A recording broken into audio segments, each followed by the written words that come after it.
When I inherited my grandmother's house, I thought it would be a bittersweet journey through memories and old family heirlooms. Little did I know, it would become a descent into a nightmare that blurred the lines between reality and a dark, twisted world. The house was a Victorian relic, standing tall and proud at the end of a quiet cul-de-sac. Its exterior was weathered but charming, with ivy creeping up the walls and a wraparound porch that creaked underfoot.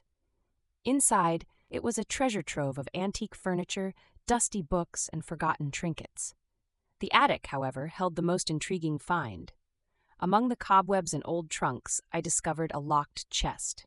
It was heavy and ornate, with intricate carvings of vines and flowers that seemed to pulse with life. The lock was rusted but gave way with a little effort. Inside, nestled in a bed of velvet, was a mirror. The mirror was unlike any I had ever seen. Its frame was gilded and adorned with delicate filigree, and the glass was so clear it seemed to draw you in. As I wiped away the dust, my reflection came into view. But it wasn't just my reflection. At first it was subtle, a flicker of movement in the background, a shadow that shouldn't be there. But as I continued to clean the mirror, the glimpses became more disturbing. I saw my loved ones, my parents, my sister, my best friend, but they were different. Their eyes were hollow, their smiles twisted into cruel sneers. They performed acts of unspeakable horror, their hands stained with blood. I recoiled, dropping the cloth. My heart pounded in my chest as I stared at the mirror, hoping it was just a trick of the light. But the images persisted, growing clearer with each passing moment. It was as if the mirror was a window into a dark, alternate reality where everything I held dear was corrupted and vile. I tried to convince myself it was just my imagination, a product of the eerie atmosphere of the attic. But then, the changes started happening in my world. It began with small things. My mother's favorite vase, which had always sat on the mantel, was suddenly cracked and filled with dead flowers. My sister's laughter, once bright and infectious, now had a sinister edge to it. My best friend, who had always been kind and supportive, started making cruel, cutting remarks. The more I looked into the mirror, the more these changes intensified. My parents, once loving and gentle, became cold and distant. My sister's eyes, once full of life, now mirrored the hollow gaze of her reflection in the mirror. My best friend stopped coming around altogether, leaving me isolated and afraid. I tried to avoid the mirror, to lock it away and forget about it, but it called to me, a siren song that I couldn't resist. Each time I looked, the images grew more vivid, more real, and each time, the changes in my world became more pronounced. One night, I woke to the sound of whispering. It was coming from the attic. I crept up the stairs, my heart in my throat. The mirror was glowing, a soft, eerie light that filled the room. As I approached, the whispers grew louder, more insistent. I looked into the mirror and my blood ran cold. The dark versions of my loved ones were no longer just performing gruesome acts. They were reaching out, their hands pressing against the glass, as if trying to break through. Their eyes locked onto mine, filled with malice and hunger. I stumbled back, my mind racing. I had to do something. I couldn't let them cross over into my world.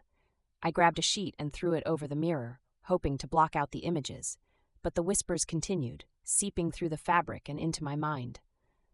Desperate, I called my grandmother's old friend, Mrs. Whitaker. She was a local historian and had always been close to my grandmother.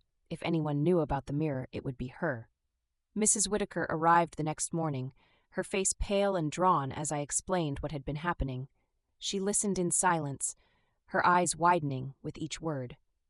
"When your grandmother was young," she said finally, "she found that mirror in an old curiosity shop.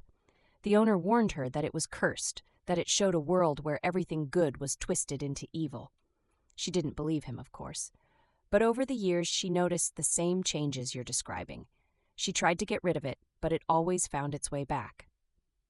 My heart sank. "What can I do?" Mrs. Whitaker shook her head. "I don't know, but we have to try something." We went up to the attic together, and Mrs. Whitaker examined the mirror. She muttered to herself, her fingers tracing the intricate carvings on the frame.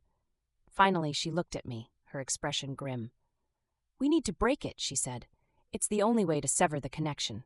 I nodded, my hands trembling as I picked up a heavy candlestick. I hesitated, my mind filled with doubts. What if breaking the mirror made things worse? What if it unleashed the darkness into my world? But I couldn't let the dark versions of my loved ones take over. I raised the candlestick and brought it down with all my strength. The glass shattered, splintering into 1,000 pieces. The whispers stopped, and the eerie light faded. For a moment there was silence. Then, a gust of wind swept through the attic, scattering the shards of glass. I felt a weight lift from my shoulders, and I knew the connection had been broken. Mrs. Whitaker and I cleaned up the mess, and I wrapped the broken pieces of the mirror in a cloth before burying them in the garden. As the days passed, the changes in my world began to reverse. My parents became warm and loving again, my sister's laughter returned to its joyful self, and my best friend came back, apologizing for his behavior. But I couldn't forget what I had seen in the mirror. The images haunted my dreams, a constant reminder of the darkness that lurked just beyond the veil of reality. I knew I had to be vigilant, to watch for any signs that the darkness was trying to return. The house, once a place of comfort and nostalgia, now held a lingering sense of unease. I couldn't shake the feeling that the mirror's influence was still there, lurking in the shadows. But I was determined to protect my world, to keep the darkness at bay. As I stood in the garden, looking at the spot where I had buried the mirror, I made a promise to myself. I would never let my guard down. I would never let the darkness take over. And I would always remember the lesson I had learned, that sometimes the most beautiful things can hide the darkest secrets.